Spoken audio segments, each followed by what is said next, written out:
Hi everybody, it's Rebecca, Virginia, and today I have some fun Easter DIYs to share with you. I think that these will look great up all spring long, so they are great transitional DIYs. Make sure to hit the subscribe button down below if you haven't already, and the notification bell so that you never miss out on a future video. Now let's get started with the first Easter DIY. The first DIY in today's video is an egg tree topiary. Here's everything that you need to make this DIY on your own.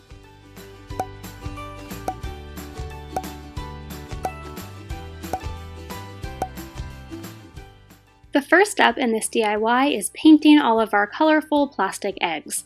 But I figured you guys probably knew how to paint, so I went ahead and used some editing magic and painted the eggs for you.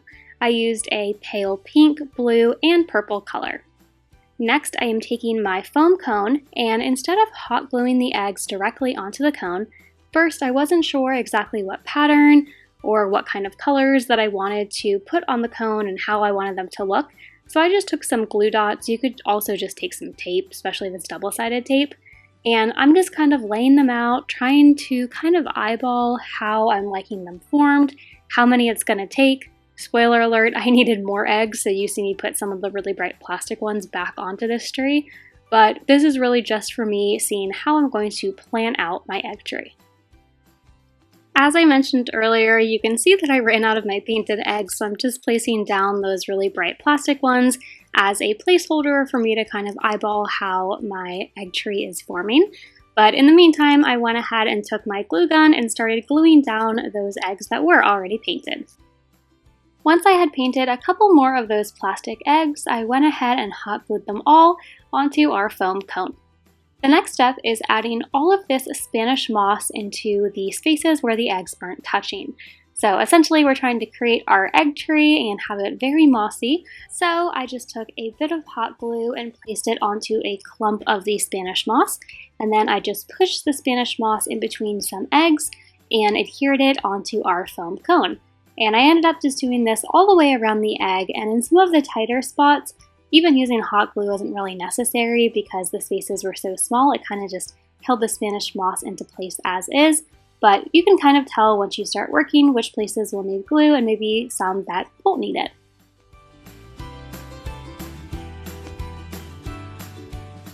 After I had added all of the moss in between my eggs, I wanted them to have a speckled effect. So I loaded up a paintbrush with some brown paint, and then I just started tapping it on my wrist to create this really beautiful splatter effect. You can also achieve this effect just by pulling the bristles back on the paintbrush, but I really like this tapping method because it gave a little bit more of a delicate look to the freckles. Then I took this planter from the Dollar Tree, and I found this in the garden section and really liked the texture on the planter. Then I just took some white chalk paint and I went all the way around the planter twice, just covering it in this white chalk paint. And of course, I couldn't just leave it plain white. I had to distress it a little bit, so I'm just taking this small piece of sandpaper and going all the way around our planter, lightly sanding off in certain sections, especially where we have that raised texture on our planter. In order for our topiary tree to be raised in the planter, we have to first fill it with some of this floral foam. So I'm just taking this, again, this is all from the Dollar Tree, and I'm just placing it in the center of our planter and then cutting off smaller sections and creating a raised surface for our topiary tree. And every once in a while I would put the tree on top just to see if I was going in the right direction. I wanted it to be raised enough so you could still see that bottom layer of eggs, but I also didn't want it to be completely out of the planter. I wanted a small bit of the egg to be covered. And once I have laid down all of my floral foam and I have a nice flat surface for our topiary tree to go on top of, I went ahead and started hot gluing some of this Spanish moss around the outside layer of our planter and floral foam. Then to adhere our egg topiary tree onto our planter, I went ahead and just put down some hot glue on top of the floral foam and on the bottom of our foam cone, and then I carefully just placed this down onto the planter, and some of that Spanish moss got in the way, so I had to move it out, and then I just held it in place to make sure that everything was adhered and the hot glue dried. Then there were a few small areas where the topiary tree met the planter that weren't covered in Spanish moss, so I just went ahead and took some of this scrap Spanish moss and hot glued that so none of the foam cone was showing through. And I didn't film it, but you'll see in the finished clip, I did add a few small pieces of baby's breath to the topiary tree. I love how this egg topiary came out. I think I might leave it up all spring, not just for Easter. If you make it on your own, let me know in the comments below. Next up are some quick and easy to make sprouting tulips. Here's the supplies you'll need to recreate it.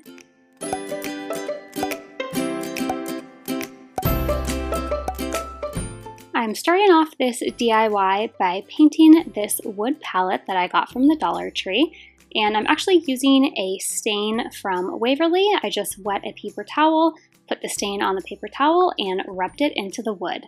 This is going to be what our sprouting tulips are sitting on. I wanted the eggs to look like they were really growing from the ground, so to do this, I put an egg on the wood palette and I just kind of twirled it around, and that's how I knew how high up the egg I wanted to put the brown paint. I obviously didn't want it to come up too far, but I still wanted you to be able to see the brown paint when I later on am going to hot glue them down onto the wood palette. Once the paint had dried on the eggs, it was time to attach the tulips to them. And I found that the easiest way to do this was to actually place them back into the container that the Dollar Tree originally sold them in. So I just put them back in the container, and then it was really great because my eggs weren't rolling around and trying to get away from me. And when I first started this, I had taken a power drill and I tried to drill a hole in the top of the eggs, but I could not get through it. It was getting a little too difficult, so I figured I was going to try it with hot glue first and then go back to the power drill if I needed to. But luckily for me, the hot glue worked just fine.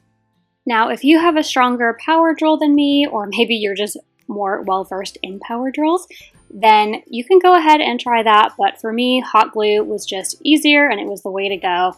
I started off by putting a little bit on the top of the egg and then putting the flower down in it.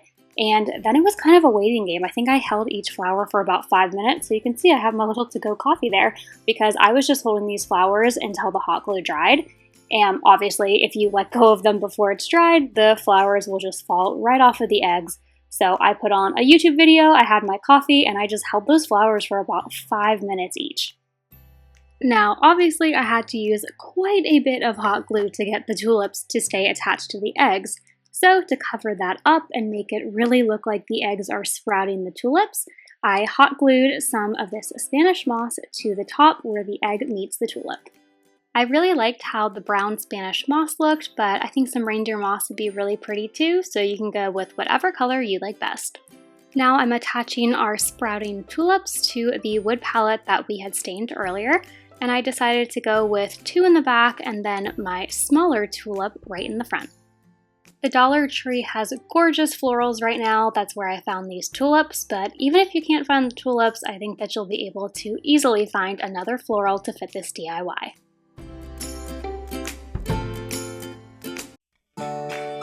The next DIY is a rustic Easter egg welcome sign. Here's everything that you need to complete this adorable sign on your own.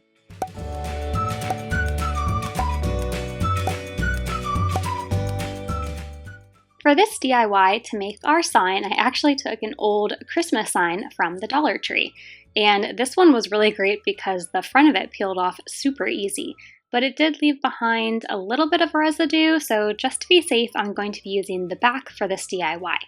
After I pulled off the hanger, there was one staple that just did not want to come out, so after I removed that, I took some of this bare paint, and this was just a sample that I got at Home Depot, and I'm going to be using this as a primer because when I lay down my brown paint, less of it is going to absorb into our sign, so it's just nice to have a good basic primer down before I go ahead and put my brown paint on top and paint the entire sign. Then once the brown paint has dried, I am taking a stippling brush that I got from the Dollar Tree and that same white bare paint sample that I had, and I'm just kind of making lines in it, distressing the sides all around, just dry brushing and trying to make this look distressed and kind of like wood.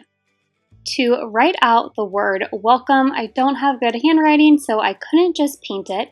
So instead, I made a stencil, which I will be sure to link below. And usually I really like using these large poster board letters from the Dollar Tree. You can put them onto your sign, paint over them, and then when you peel them off, the word will be there. And I know that I've also shown all of you the graphite pencil method of tracing words on and then being able to paint over them. But I thought that I would just try something new, so I laid down the stencil and then took my sponge brush and dabbed the paint over. And in some of the harder to reach areas that the sponge didn't get, I went in with a small precision paintbrush. Once my paint had dried, I gently removed the stencil. And again, because this was paper and not vinyl or something more sticky, it did bleed through, so it wasn't the most perfect stencil, but the good news is it at least put the letters down for me, so then I was able to take a paintbrush and kind of go over them as my guide and clean things up a bit. And this is going to be a rustic sign, so in about 5 seconds I'm going to be going over all of this with sandpaper, and that is going to get out any little mistakes that may have been made from the stencil. Sandpaper is kind of amazing. It works like a magic eraser on those little spots where it looks like the paint had seeped through the stencil. You see me just rub on those little paint marks and they magically disappear. And I just went over our entire sign quite a few times to distress it. Next, I am taking some of this green and white garland from the Dollar Tree. I absolutely love this garland. It's so gorgeous and perfect for spring. And I'm just creating a border with it going all the way around our welcome sign. It wouldn't be a spring or Easter DIY without adding some florals. So I took these bouquets from the Dollar Tree. One had little yellow roses and one was just a bouquet of baby's breath. And I put the baby's breath all the way around the border of the sign and some of those yellow roses. To add a pop of Easter to our sign, I took some styrofoam eggs from the Dollar Tree and freckled them with some brown paint. I did the same with yellow eggs, and then I placed 2 in each bottom corner of our sign and added a little yellow rose to each egg. The last step in our welcome sign is to add a hanger. And I thought jute would go really well with the whole rustic theme, so I just hot glued it to both ends of our welcome hanger. And that completes our rustic Easter egg welcome sign. The last DIY in today's video is a bunny house. Here's what you need to make your own.